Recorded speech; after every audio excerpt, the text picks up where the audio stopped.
আসসালামু আলাইকুম রহমতুল্লাহি ওবরকাতুহু।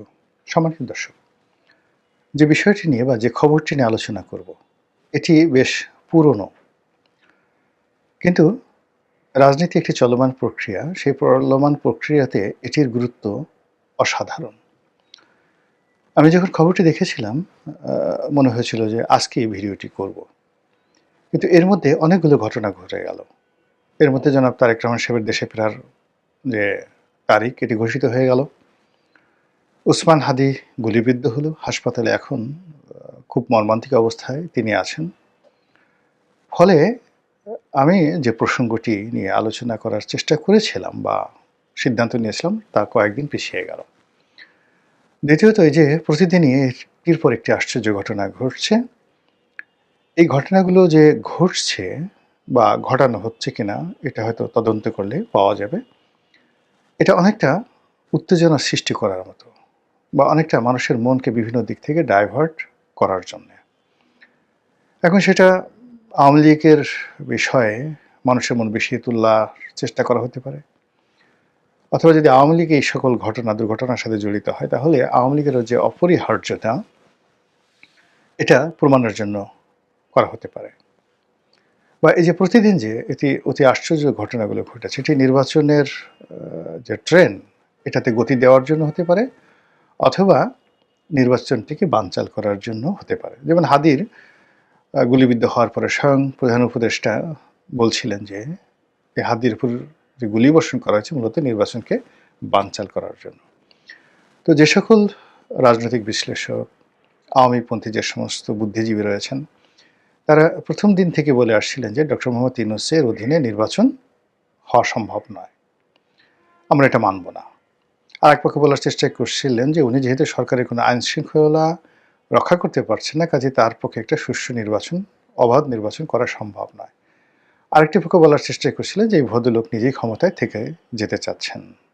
তো তার বিপরীতে খুব অল্প সংখ্যক লোক, এখনো পর্যন্ত তাদের সংখ্যা খুব অল্প, মনে প্রাণে বিশ্বাস করেন যে ডক্টর মোহাম্মদ ইউনূস শেষ পর্যন্ত সঠিক সময়ে একটি ভালো নির্বাচন উপহার দিতে পারবেন এবং সেটা করার তার যোগ্যতা রয়েছে। তো এই যখন অবস্থা, ঠিক সেই সময়টাতে আমি যে শিরোনামটি নিয়ে আলোচনা করছি, এটি মূলত আমাদের রাজনীতির একটা ফান্ডামেন্টাল একটা ইনস্ট্রুমেন্ট। অর্থাৎ এদেশের নির্বাচনে আপনি যেভাবেই বলেন না কেন, আওয়ামী লীগ একটা বৃহৎ শক্তি। আর এই বৃহৎ শক্তিটি যেহেতু এখন নেতিবাচক অবস্থায় আছে, এটি ভাঙা সম্ভব নয়। অতীতে আওয়ামী লীগকে বহুবার ভাঙার চেষ্টা করা হয়েছে, বিএনপিকে বহুবার ভাঙার চেষ্টা করা হয়েছে, কিন্তু আমাদের দেশের যে পারিবারিক রাজনীতির ট্র্যাডিশন বা ঐতিহ্য, সেই ঐতিহ্যের কারণে কখনোই রাজনৈতিক দলগুলো পরিবার প্রথার বাইরে যেতে পারেনি। সেদিক থেকে একমাত্র দল আছে বাংলাদেশে যেটা মূলধারার, সেটা হলো জামায়াতে ইসলামী, যেটা কিছুটা হলো পরিবারের যে বলায় তার থেকে তারা বাইরে বেরোতে পেরেছে। যখন গোলাম আজম সাহেব ছিলেন সর্বেসর্বা, তখন তার পরিবারের উপর, মানে তার পরিবারই মূলত এইটিকে নিয়ন্ত্রণ করত। পরবর্তী মতিউর রহমান নিজামী সাহেব যখন এলেন, তখন তার পরিবারের একটা বিরাট প্রভাব ছিল। কিন্তু এখন এই মতিউর রহমান নিজামীর পরে যারাই নেতৃত্বে এসছেন, তারা এখানে হয়তো জামাতের মধ্যে ইন্টারনালি খুব সিক্রেট গ্রুপিং আছে, কিন্তু পরিবারতন্ত্র এই মতিউর রহমান নিজাম সাহেবের পরে আমরা শুনি নেই।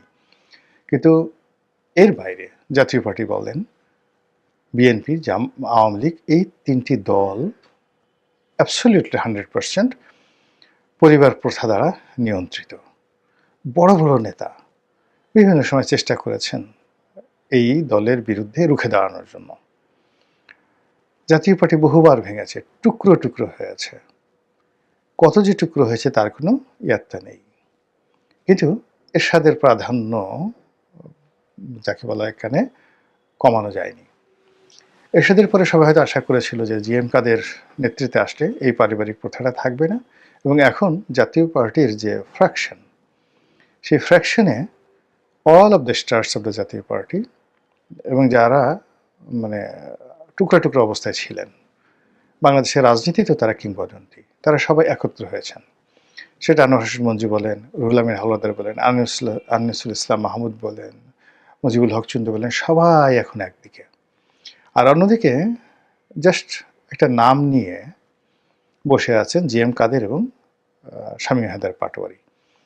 কিন্তু এই যে পরিবারতন্ত্রের কারণে মানুষের একটা দৃষ্টিভঙ্গি যে ওই গ্রুপটি হয়তো শক্তিশালী। এটা এরকম আরকি একটা বাংলাদেশের অবস্থা। তো সেই দিক থেকে বাংলাদেশে আওয়ামী লীগের যে অবস্থান, শেখ পরিবারের আধিপত্য এবং শেখ হাসিনার যে নেতৃত্ব, এটাকে বাদ দিয়ে রাজনীতি হচ্ছে না, হবে না। এবং গত ১৫ মাস ধরে পুরো রাষ্ট্রযন্ত্র সর্বোচ্চ চেষ্টা করেছে। কিন্তু শেখ হাসিনার নামটাই মাইনাস করা যায়নি।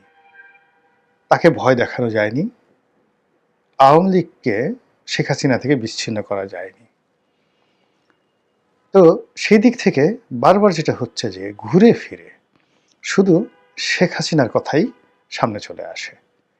শেখ হাসিনা কখন কি বললেন, তিনি কাল কি করবেন, আগামীকাল তার প্রোগ্রাম কি, তার মন কেমন, মানসিকতা কেমন, তিনি কি পালিয়ে আছেন, তিনি কি তৃতীয় দেশে যাবেন, চতুর্থ দেশে যাবেন, তিনি কি বেঁচে থাকবেন, মরে যাবেন কিনা, তিনি এখনো জীবিত আছেন কিনা, তার ক্যান্সার এখন কোন স্টেজে আছে, এ সকল নানা রকম ন্যারেটিভ তৈরি করার পরেও শেখ হাসিনার কণ্ঠ থামানো যাচ্ছে না, আর শেখ হাসিনার ভীতিও কাটানো যাচ্ছে না।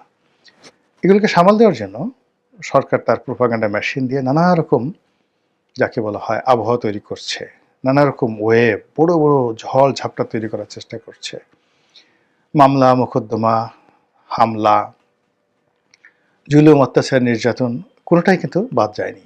আর এখানে যে সকল রাষ্ট্রীয় মেশিনারিজগুলো সাধারণত পলিটিক্যাল নেতাদেরকে সর্বনাশ করার জন্য ব্যবহার করা হয়, সেগুলো সবই হচ্ছে। কিন্তু ডে বাই ডে দেখা যাচ্ছে যে একটা ছোট্ট উদাহরণ দেই। এখন জুনায়েদ আহমেদ পলক জেলখানাতে ছিলেন, এখনও আছেন, কিন্তু প্রথমে একেবারে ভীষণ রকম বিমর্ষ, মাথা নিচু করে আসতেন যেতেন, তারপরে হাত জোড় করে থাকতেন, সালাম দিতেন। পরবর্তীতে তিনি ভয়ে সেই সালাম দেওয়াও বন্ধ করে দিলেন। আসা যাওয়ার পথে বললেন যে আমি আপনাদের সাথে সালাম দেওয়ার চেষ্টা করলে আমার উপর শাস্তি আরোপিত হয়। হঠাৎ করে দেখা গেল যে সেই পলক, মানে তার শিকলবন্দি হাত, হ্যান্ডকাপ পরানো হাত, সেটি উঁচু করে তিনি স্লোগান দিচ্ছেন, তারপর জাতীয় সঙ্গীত গাইছেন। এটি রীতিমতো আওয়ামী লীগ যারা বিরোধী তাদের জন্য একটা চপেটাঘাত, থাপ্পড়ের মতো ঘটনা ঘটে যাচ্ছে। এবং আওয়ামী লীগের অন্যান্য সহযোগী যারা আছেন, যেমন হাসানুল হক ইনু সাহেব আছেন, ইনি তো উঠতে বসতে মশকরা করছেন, আসতে যেতে তিনি মশকরা করছেন। দীপুমণি সাহেব, মানে সাহেবা, তিনি যাতায়াত করছেন, সেই মানে অ্যাজ ইট ইজ তিনি যখন শিক্ষামন্ত্রী ছিলেন, পররাষ্ট্রমন্ত্রী ছিলেন, তখন যেভাবে হেলে দুলে হাঁটতেন, ঠিক একইভাবে তার সেই ছন্দময় গতি আবার নতুন করে চালু হয়ে গেছে। তো এই দৃশ্য যেভাবে আমরা দেখছি, একই সঙ্গে কিন্তু আওয়ামী লীগের যারা প্রতিপক্ষ তারাও দেখছেন।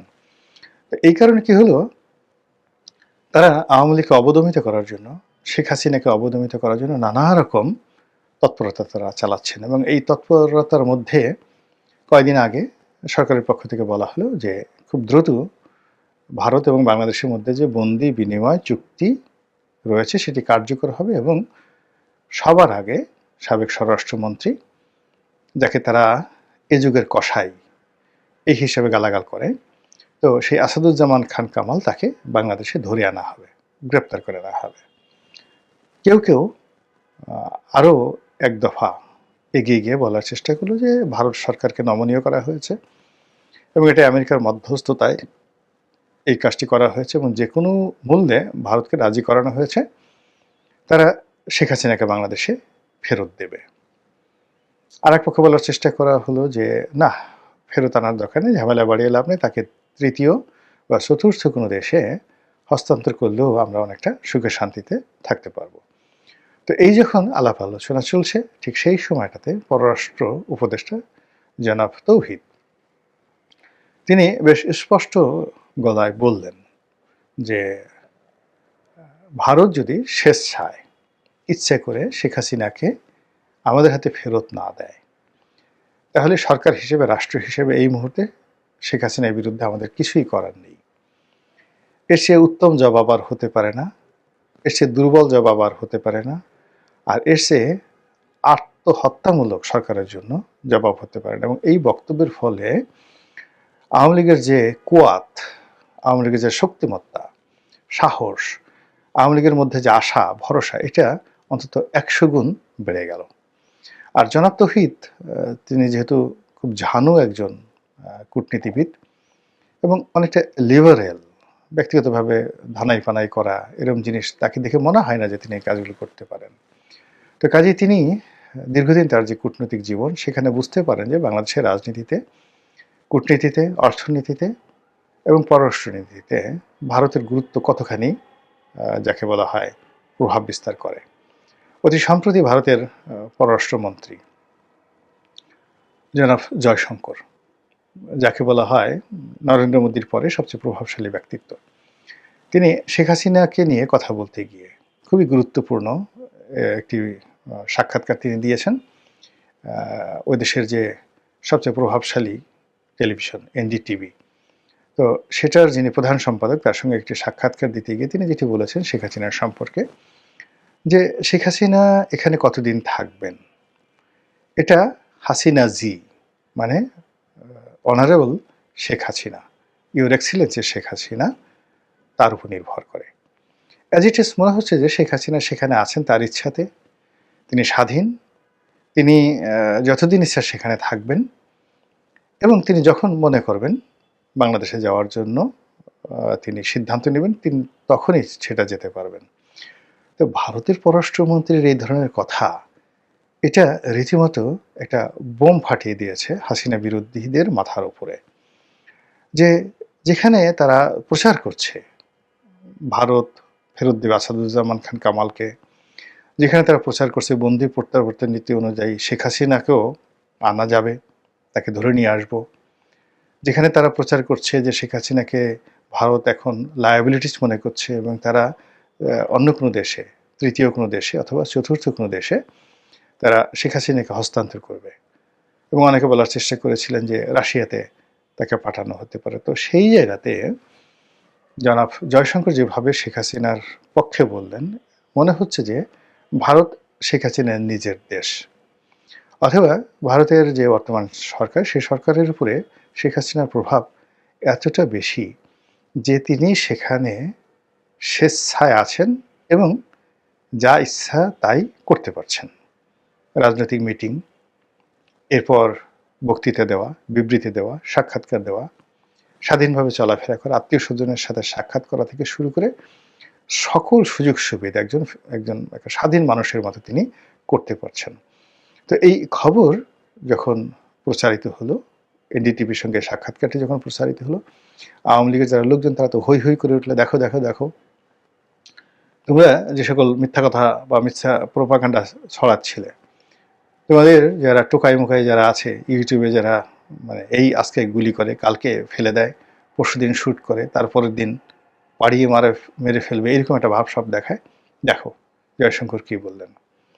তো এই বক্তব্যের পরপরই যখন আবার আমাদের পররাষ্ট্র উপদেষ্টা জনাব তৌহিদ এই শেখ হাসিনার সম্পর্কে যে কথা বললেন, তার প্রেক্ষিতে আপনারা নিশ্চয়ই বুঝতে পারছেন যে পর্দার আড়ালে এমন কিছু হচ্ছে বা এমন কিছু ধূমায়িত হচ্ছে যেটি আপনি আমি এখনো আন্দাজ করতে পারছি না। মহান আল্লাহ আমাদের সবাইকে হেদায়েত দান করুন এবং হেফাজত করুন। আসসালামু আলাইকুম ওয়া রাহমাতুল্লাহি ওয়া বারাকাতুহু।